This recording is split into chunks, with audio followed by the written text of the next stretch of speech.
it doesn't preach that. It's just that she is just a force of nature. Her personality is so strong that, and the personalities around her tend to be um, nice people who just sort of, it's easier not to mess with Betsy. So that's, Yeah. that's sort of part of it, right? But yet she's likable. She's admirable and Mhm. she's likable. She's got softness and she's got, I mean, she loves her children and she's got good friends and she is very real that way. And but just don't mess with Betsy. Don't mess with Bets. I should do that. Don't mess with it. That should be the slogan. So yeah. That'd be great. Yes, and the Oh, launch went speak. well. We didn't even mention that. I had my launch at Citadel House, the Central Newfoundland launch, and it was Oh good. yeah. It was good, quite It a was. success. Yeah, it was really fun to be part of. The cake was great. The cake, it's not a party without a cake. No, but your reading of like the little snips you read, very well chosen because it really got me. I had to know who these people were and what was the drama with them. Well, What was going to happen next. So you chose very good parts. good. I appreciate that feedback because you never know. Like, and first of all, I went through this with I actually went through it with the sales manager at Flanker because he knew the book, right? He'd read it, and one of the co-owners, and I said, I don't know what to read because every section was a spoiler. Everything I Yeah. found was a spoiler because there's so much action in there. And if I say, read it, and then they're going to go, oh, well, that must have happened in order for you to be able to read this. Like you're giving it away. So that was all I could find. Honestly, we went through and I was like, okay, so I have Betsy, and I only read a part, sort of the intro of Betsy in her place. And then I read chapter 10, which is another character who has come in, and it really gives a sense of Betsy's firmness in how she deals with people. And um, he's not. He's kind of pivotal in a sense, but he's not the normal kind of person that would be in her life. So, Yeah. but it doesn't give away anything. It introduces all the characters. Actually, John's in there, Edmund's in there, Betsy's in there, and this other character that came into their lives too. So, it does okay to introduce everybody, but yeah, I'm glad it worked them because that's what we need. When I'm reading and I go around and do readings, I want it to be something that will pique the interest of people who are listening so they'll go buy it or borrow it from the library and read it. And so, yeah, it was a challenge, and it Mm-hmm. always is. Books are hard that way. Like short stories, you read the entire thing, right? But books Yeah. are difficult because You you're got to pick your taking. snippet. Yeah, yeah. So we were very deliberate in what we picked, partly because we wanted it to work, but also we had to be very careful not to spoil it for anybody. So I think so far it's worked. And Yes, I've met King George the cat as well. Great yeah, character. I mean, Probably my favorite. well, King George the cat looks sort of like your guys' cats. You have tabby cats, and I picture him as a big tabby cat, and he's sort of, well, he's King George. He's named after the King of England, and there's two Georges in the book actually, because their son is George as well. And I did that deliberately because back then people were very monarch.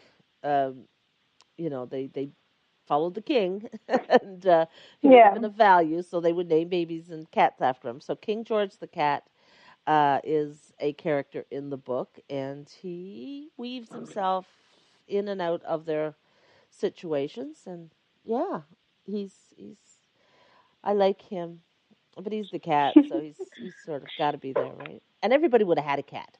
You would have a cat Yeah. to keep the mice away, to keep, yeah, and rats would be around, places because it was a fishing, community, and they would have had fish offal around. So the rats would stay down around the wharf and instead of coming up to the house. That's why you'd have a cat, right?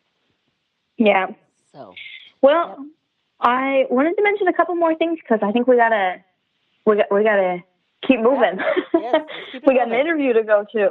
So I did want to mention that March 30th is our songwriting and our open stage. The songwriting is between 3 and 5, and the open stage starts at 7:30.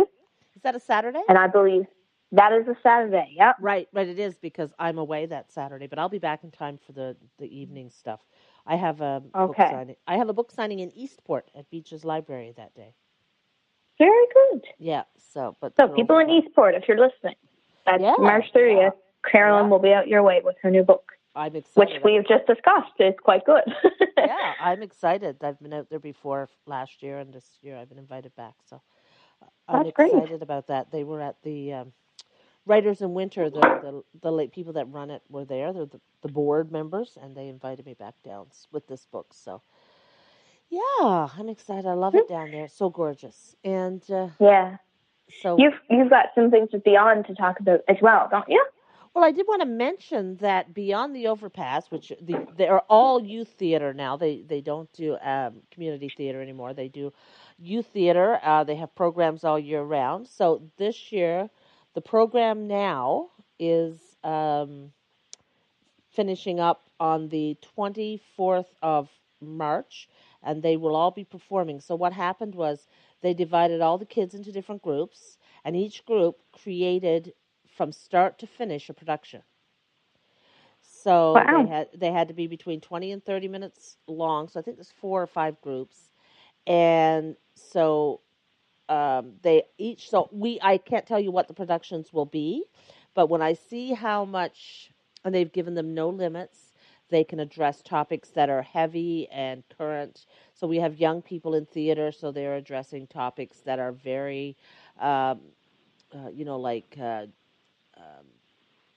drinking and driving and, social issues, those kinds of things. So these shows, I think, will be a really good night or afternoon of entertainment because the kids have had to learn everything from, and they assigned a director, they voted on a director, they have to follow all the procedures that a normal, if you were working in theater and you were involved in it, they have their work binders, they have prop person, they did the blocking, they did the whole thing. It's been amazing, and my kids are involved in 2 different groups, and it's just been a really good learning experience. So that's that. But they've also announced the cast list. Well, first of all, they will be performing Midsummer Night's Dream on June 5th and 6th, and they've cast it. And 2 kids from Lewisport are involved in it that I think there's more involved. So my daughter, Sophia, will be the stage manager for that.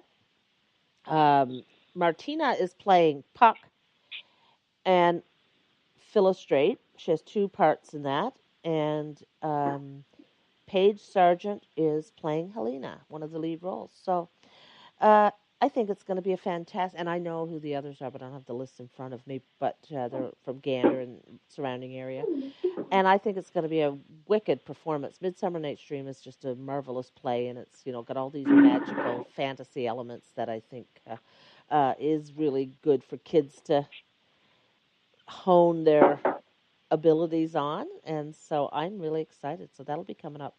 I think it's the 5th and 6th of June. Sorry. So yeah, they've got exciting things, and they have their. And I think I can say one more thing. So they have their Youth Arts Festival in the summer, which is totally different. That's not their program that they do where the kids go and learn. This is where they actually produce shows for an audience, a broader audience, and it's all youth. Still, but they could be from St. John's, they could be from Corner Brook. So they do all these different festival things. They may have workshops. They have different things going on.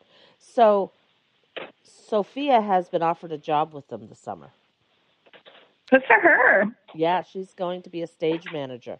She doesn't know which show, but she's been offered a job with them. So we're really proud of her for that. She loves it. I fully expect her to become a big-time director someday because she's really turned into she loves the production side of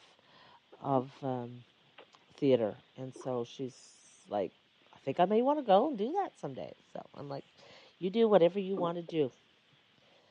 So, but anyway, Does she's she got enjoy the writing aspect of that as well? she We've mentioned before that she is a writer. She writes poetry, yep, but she enjoys every aspect.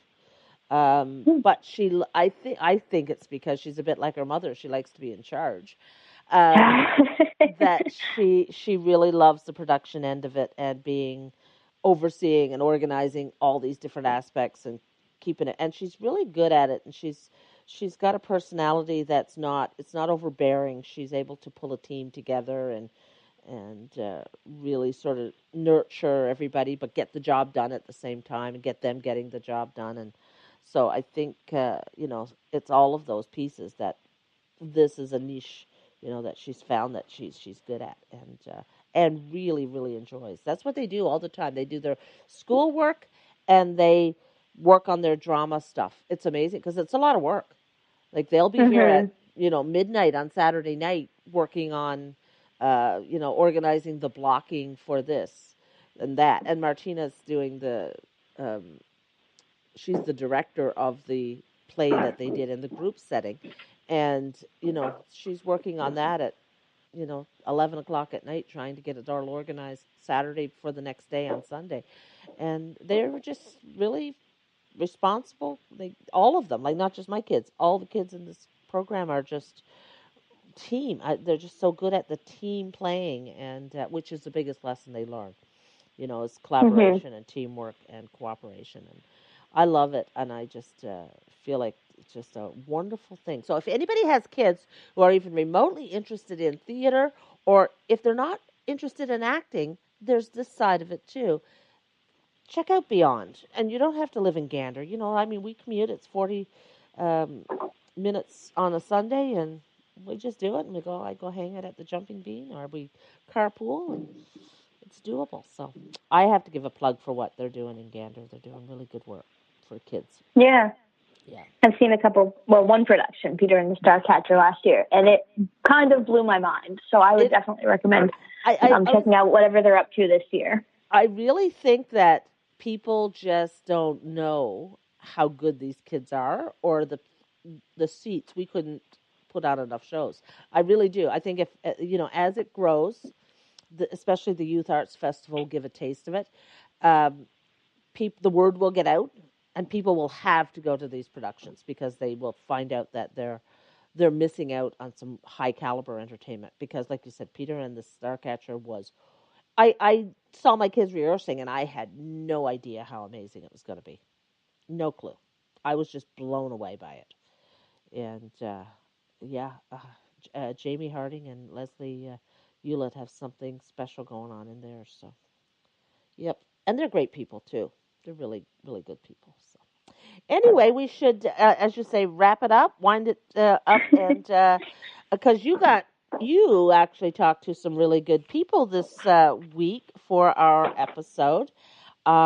You had a great interview. I love that you do some of these interviews now. Not that I don't enjoy them, but You are flat out woman. It's hard to nail you down. So, well, yeah, yeah, and also some of these um, people that we talk to, some of these artists, um, you know more about them than I do. They're more, so they're people, and we each have our people, right, that we know of and know about. And so yeah, we both have our sides. You know yeah, way more about the writer's side than I know yeah, a and little bit more about and the you're in the musicians happening. right, and you're in the music industry, so we both do that. Although next week I'm really hoping we get a visual artist on there, on Yeah. here, because so I'm working on that.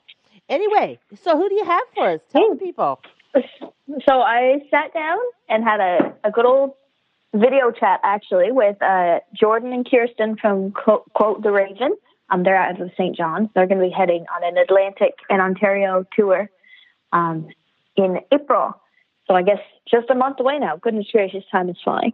But yeah, they're wonderful people to talk to and to get to know, and gorgeous, gorgeous music. And if they listed off where they're going to be on their tour, so I'd recommend checking them out in any of their locations across across the Atlantic region.